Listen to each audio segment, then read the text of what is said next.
Shakespeare wrote his plays for the higher class people of the 1500s. Of course, he had to incorporate the comical side of theater, because the people of the time loved watching the actors pretend to see a fellow actor's head magically turn into that of a donkey. A Midsummer Night's Dream is a Shakespearean play that intertwines reality and magic. You should have gone for the head. It is centered around the coming wedding of Theseus and Hippolyta, a wedding said to bring joy and happiness to all of Athens. The play is meant to be comical and delivers well, introducing a story of a love square, arguing fairy royalty, and an awful crew of people attempting to put on a play about love and loss. But A Midsummer Night's Dream is more than just a play for laughs. It is a story about the control love has over people's lives, and the way mythology makes its way into the lives of the love-sick and the love-hurt. Welcome to Crash Course for AP Lit.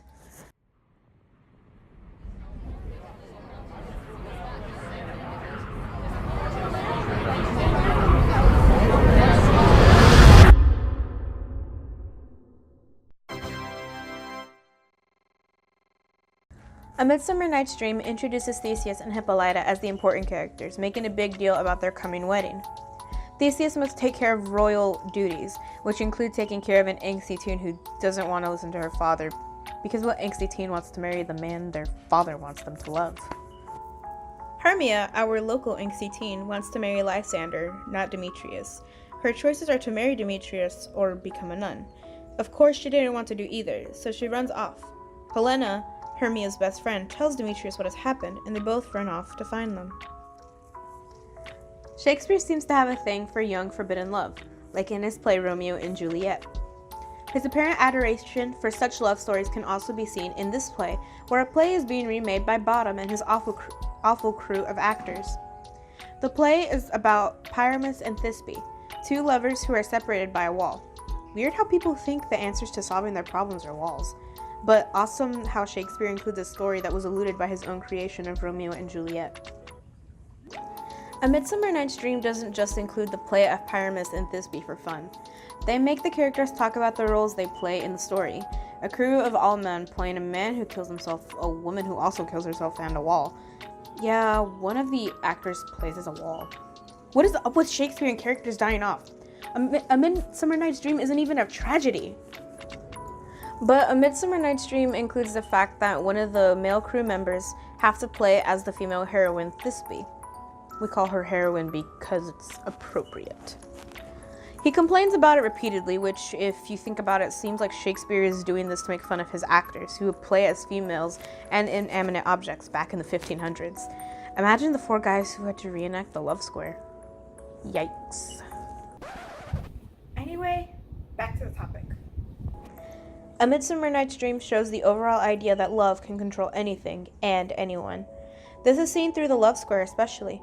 Hermia runs away because she wants the freedom to love Lysander. Lysander suggests a plan because he eagerly wants to marry Hermia. Demetrius wants to marry Hermia, so he believes Helena knows where Hermia is.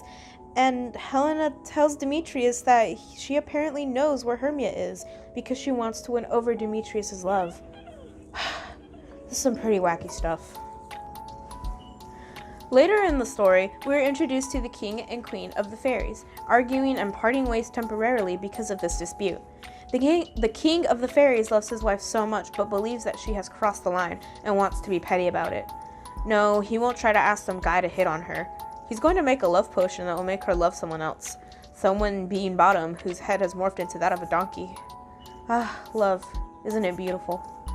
Love in general has shaped the personalities of all of these characters, all of which act selfishly. They allow their pride to get the best of them and do not blink an eye at the fact that they are hurting their friends, their loved ones, and themselves. If you decide to fully read A Midsummer Night's Dream, you'll see for yourself how the character's stubborn love leads to their downfalls. Mythology has always been alluded to in Shakespearean works. Though it may take mythological expertise to catch these allusions instantly, Shakespeare is not one to make his references direct.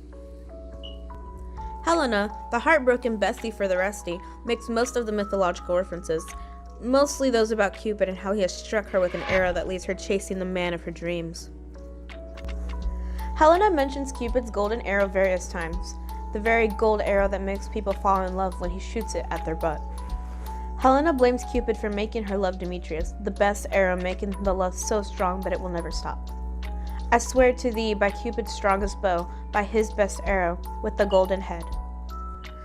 Helena continues with her ramblings of mythology by talking about Apollo and Daphne. The story goes that Cupid struck Apollo and Daphne with two different arrows, Apollo with one that made him love Daphne so much, and one that made Daphne absolutely hate Apollo. In Helena's case, she says that this is reversed, where Helena chases Demetrius and Demetrius hates Helena so much. I feel bad for Helena. Homegirl needs to realize she doesn't need a man to be happy, and she especially doesn't need a best friend who doesn't think about her and their friendship. Wow, that's a lot of analyzation for a story meant to be hilarious. I mean, the whole story is hilarious, but it's important to know that Shakespeare always writes with a purpose. Or for money. Who knows? We didn't know Shakespeare. A Midsummer Night's Dream is something so wonderful, and it's awesome how all of these events tell an entire story within one night.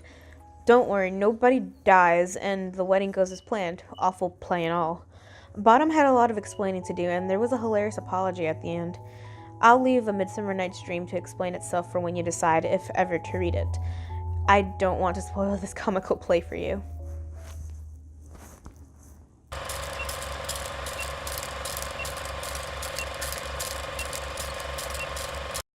Hi. So, this video was made because of him and him helping me make it. I made all of the scripts, and here you will see a list of things that helped me. Well, it's my citations, I guess. Hi. Say something else. Something else. Bye.